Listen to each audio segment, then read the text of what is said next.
Ya, selamat datang di channel infrastrukturku, di mana di channel ini aku bakal bahas berbagai macam hal tentang bangunan dan segala macam hal yang berhubungan dengan infrastruktur. Untuk channel ini, targetnya ini adalah orang awam. Ya, supaya mereka itu nggak buta-buta amat tentang hal bangunan ataupun infrastruktur yang ada di Indonesia.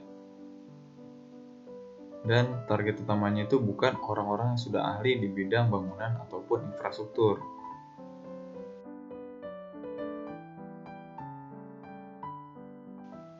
Karena di channel ini gue pengen gak ada perhitungan yang rumit yang membuat orang-orang itu males untuk belajar. Di sini gue pengen semua itu santai. Oke, di video kali ini gue bakal bahas bagian-bagian dari jalan. Mungkin lo taunya jalan ya, jalan aja gitu. Padahal di jalan itu banyak bagian-bagian yang contohnya jalur, lajur, median, dan lain-lain. Dan di video ini gue bakal bahas semuanya. Terutama untuk arti dan fungsi dari bagian-bagian jalan itu sendiri. Nah, bagian yang pengen gue bahas pertama itu yaitu adalah jalur. Dimana arti jalur itu adalah bagian jalan yang digunakan untuk lalu lintas kendaraan. Jadi, bukan untuk pejalan kaki, melainkan khusus untuk kendaraan aja nih. Kayak yang lo tahu, jalur itu adalah bagian jalan yang diberi perkerasan, contohnya aspal dan beton. Jadi, yang dimaksud satu jalur itu adalah jalan yang satu arah. Nah, kalau dua jalur, ya lu tau lah, yaitu dua arah, ada yang berangkat dan ada yang pulang. Nah, di sini gue bakal gambarin untuk potongan melintang dari jalan, supaya lu bisa lebih jelas gitu. Nah, bagian yang gue garis merah ini adalah jalur. Jalur itu punya kemiringan, supaya kalau hujan itu airnya bisa langsung masuk ke selokan atau drainase. Nah, kemiringannya ini gak terlalu terjal, makanya kemiringan ini gak terlalu terasa. Nah, untuk bagian jalan yang kedua yaitu lajur. Masih lu bertanya-tanya nih, bukannya sama ya bang? Nah lo, jadi jalur dengan lajur itu nggak sama boy. Arti dari lajur itu sendiri yaitu bagian dari jalur. Dimana umumnya lebar untuk lajur itu ada 3,5 meter. Tujuan untuk apa? Agar kendaraan yang kiri dan kanan itu punya jarak supaya lebih terasa aman. Nah, untuk fungsi dari lajur itu sendiri adalah sama dengan fungsi jalur. Nah, di sini gue bakal bikin contoh dari lajur. Contohnya ini di jalan tol, yang paling gampang. Biasanya di jalan tol ini ada dua jalur, yaitu jalur berangkat dan jalur pulang. Di mana dalam satu jalur itu biasanya ada dua lajur. Dengan arah yang sama pastinya. Biasanya lajur kiri itu untuk kendaraan yang lambat, contohnya truk dan bus. Dan untuk lajur kanan berfungsi untuk menyalip atau kendaraan dengan kecepatan tinggi. Nah, bagian jalan yang pengen gue bahas selanjutnya yaitu bahu jalan. Pastinya lu gak asing nih dengan nama bahu. Ya, sama dengan yang nempel di badan lu. Bahu itu berada biasanya di pinggir kan? Nah, sama dengan jalan juga nih.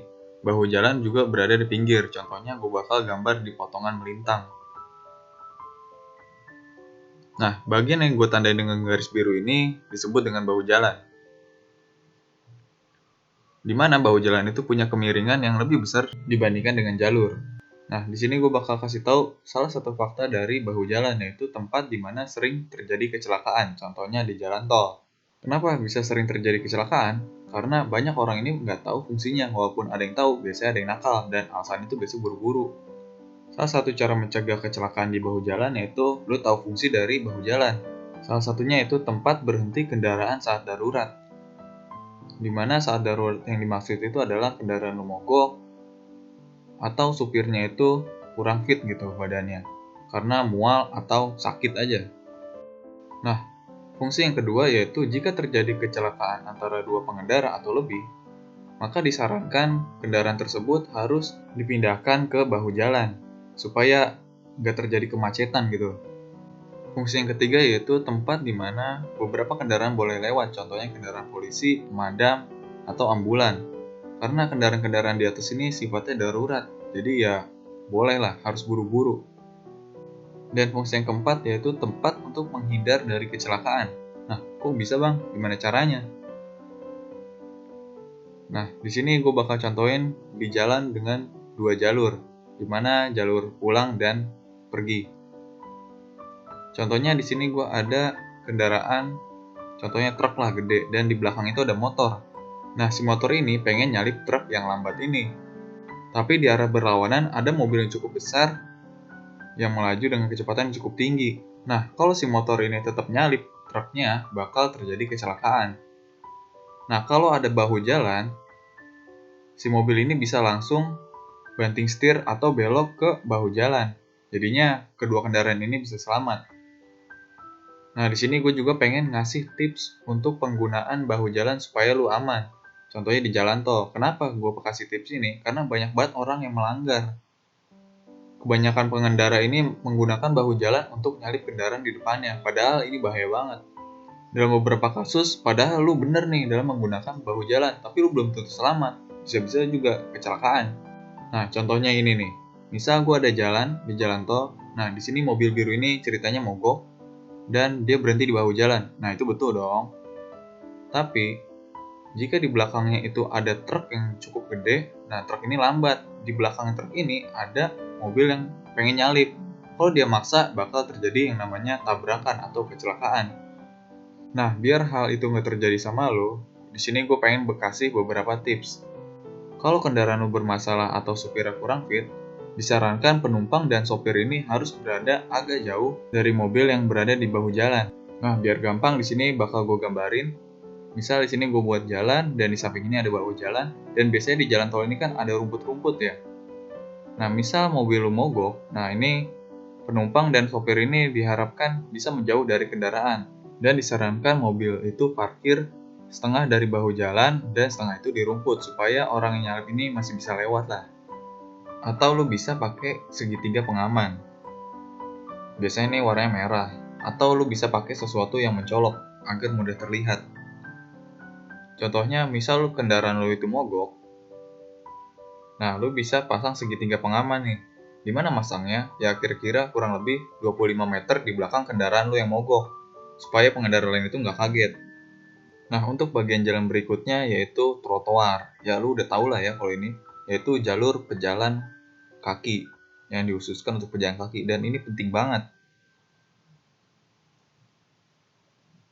Nah, untuk fungsi trotoar yaitu adalah untuk memisahkan antara pejalan kaki dengan pengendara atau kendaraan. Kenapa harus dipisahin? Karena untuk mencegah terjadinya kecelakaan ataupun kemacetan. Coba aja nih lu bayangin. Kalau pejalan kaki ini digabung sama kendaraan, pasti jalan itu jadi sempit dan bikin macet. Apalagi pejalan kaki itu seliweran kan jalannya, dan itu bikin bahaya banget. Dan untuk desain dari trotoar itu harus lebih tinggi dibandingkan dengan jalan, supaya pejalan kaki ini merasa aman. Selanjutnya, desain trotoar ini biasanya dibuat sejajar dengan jalan.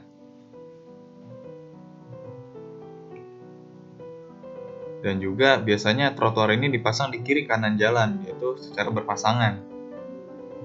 Dan asal lu tahu, sebenarnya trotoar itu nggak wajib dipasang di jalan. Contohnya misal di pedesaan atau di kampung, di mana lalu lintas itu nggak padat. Coba aja, kalau ada pejalan kaki digabung dengan kendaraan, ya menurutku sih masih aman-aman aja kalau di kampung atau pedesaan. Nah, untuk bagian jalan selanjutnya yaitu median jalan. Kalau lu lihat dari namanya, ini biasanya ada di pelajaran matematika, yang artinya itu nilai tengah. Contohnya, gue punya 5 angka dan angka 3 ini sebagai median. Begitu juga dengan jalan. Median ini berada di tengah-tengah jalan. Dan selanjutnya, untuk fungsi dari median jalan, yang pertama yaitu untuk memisahkan dua jalur lalu lintas. Contohnya, misal gue punya jalur yaitu berangkat dan pergi, nah di tengah-tengahnya itu biasanya ditaruh median. Dan fungsi yang kedua yaitu untuk tempat menunggu bagi penyeberang atau pejalan kaki. Contohnya di sini, jika ada orang yang mau nyebrang, di mana jalannya itu punya dua jalur yang berbeda, kalau dikasih median tengahnya, orang ini bisa ya istirahat dulu atau nunggu untuk nyebrang jalan berikutnya gitu. Kalau nggak ada mediannya, ya orang itu harus langsung nyebrang gitu, dan itu bahaya banget. Dan fungsi selanjutnya yaitu sebagai tempat penempatan fasilitas lalu lintas. Contohnya, yang biasa lo lihat yaitu rambu-rambu lalu lintas. Dan kalau di jalan tol, contohnya yang itu penunjuk arah, yang warna hijau tuh biasanya. Dan selanjutnya ada beton pembatas, yang fungsinya itu untuk penghalang cahaya kendaraan. Untuk penempatan pembatas beton ini biasanya berada di tengah, biasanya di jalan tol, dan ukurannya cukup tinggi gitu. Kenapa ukurannya itu cukup tinggi? Jadi fungsinya itu selain sebagai pembatas, sebagai penghalang sinar lampu dari kendaraan yang mempunyai jalur berbeda. Jadi nggak kesilauan gitu. Nah, untuk fungsi terakhir dari median ini menurutku cukup istimewa karena cuma ada di Indonesia nih, yaitu sebagai tempat untuk mencari nafkah. Lu tau lah bagi siapa? Yaitu bagi Pak Ogah nih biasanya nih. Tahu dong. Misal gue punya 2 jalur, nah jalur itu biasanya mediannya ada yang putus kan, untuk muter balik gitu. Nah biasanya itu ada Pak Ogah yang minta gopean.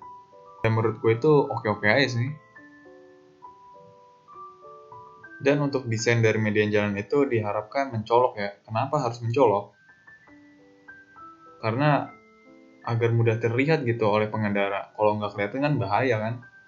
Salah satu caranya yaitu dengan dipasangi curb nih. Biasanya curb ini berada di pinggir median sebagai penguat dari median itu sendiri dan agar terlihat gitu. Yang biasa warnanya itu hitam putih.